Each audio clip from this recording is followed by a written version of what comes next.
पहली कहानी है हर समय खुश कैसे रहे। एक शिष्य की कहानी।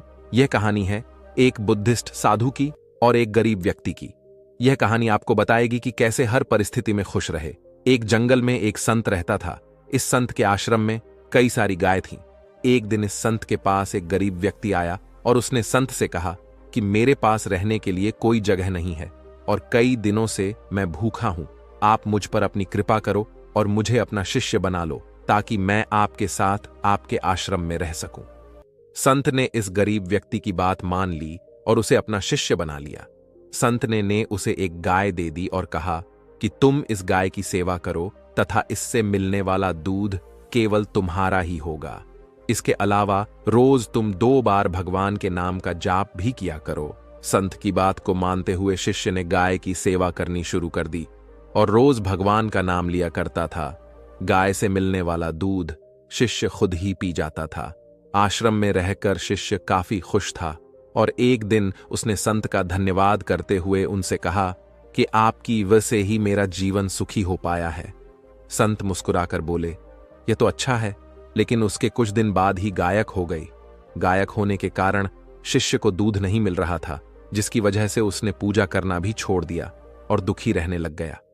शिष्य ने संत से मुलाकात की और संत को बताया कि उसकी गायक ख हो गई है, जिसकी वजह से उसका मन मंत्र जाप में भी नहीं लग रहा और वह कई दिनों से दुखी है। यह बात सुनकर संत ने कहा, यह भी अच्छा है। कुछ समय बाद शिष्य को गाय वापस मिल गई और वह फिर से खुश रहने लग गया। शिष्य ने यह बात संत को बताई। संत ने गाय मिलने की बात सुनकर कहा, यह तो अच्छा है। यह सुनते ही शिष्य हैरान हो गया और उसने संत से कहा, मेरे जीवन की हर परिस्थिति में आप अच्छा है, यही क्यों कहते हैं? संत ने जवाब देते हुए कहा, सुखी और सफल जीवन पाने के लिए सुख हो या दुख, हर समय प्रसन्न रहना चाहिए। जीवन में आई बुरी स्थिति में अपने आप को दुखी नहीं रखना चाहिए। जब हम हर समय खुश रहते हैं तब जीवन से दुख का अनुभव स्वतः खत्म हो जाता है। संत की यह बात सुन शिष्य को समझ आ गया कि जीवन में चाहे कैसी भी परिस्थिति क्यों ना हो, हमें सदैव प्रसन्न ही रहना चाहिए। ऐसा करने से दुख महसूस नहीं होता और खुशी के साथ जीवन कट जाता है। तो दोस्तों, चलिए बढ़ते हैं हमारी दूसरी कहानी की तरफ। दूसरी कहानी है साधु और राजा की कहानी। बहुत समय पहले की बात है। एक राज्य में एक दयालु राजा राज्य करता था। वह प्रजा का तैशी था। प्रजा का हित उसके लिए सर्वोपरि था। वह हमेशा इस प्रयास में रहता कि उसकी प्रजा को कोई समस्या, कोई परेशानी ना हो, सभी सुख चयन का जीवन बसर करें। उसके शासन में प्रजा प्रसन्नता और सुख से जीवन व्यतीत कर रही थी। राजा वेश बदलकर राज्य भ्रमण पर निकलता और प्रजा की स्थिति के बारे में पता करता। यदि उसे पता चलता कि प्रजा किसी प्रकार के कष्ट में है तो वह उन कष्टों को दूर करने का प्रयास करता। एक बार वह इसी प्रकार वेश बदलकर राज्य भ्रमण पर निकला। भ्रमण करते करते वह एक जंगल से गुजरा और रास्ता भटक गया। उसके सैनिक पीछे छूट गए और वह अकेला रह गया।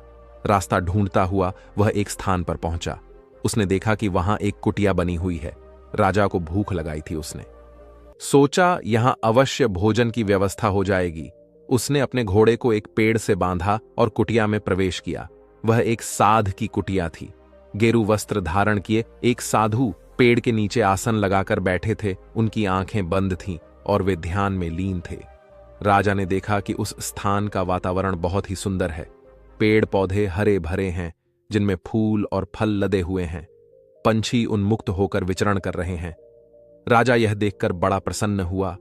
वह साधु के पास गया और उन्हें प्रणाम कर उसके सामने घुटनों के बल बैठ गया। साधु ने आहट पाकर आंखें खोली और अपने सामने एक नौजवान को पाया। उसके मुख का तेज देखकर ही साधु समझ गए कि वह कोई राजसी व्यक्ति है। राजा ने उन्हें बताया कि वह रास्ता भटक गया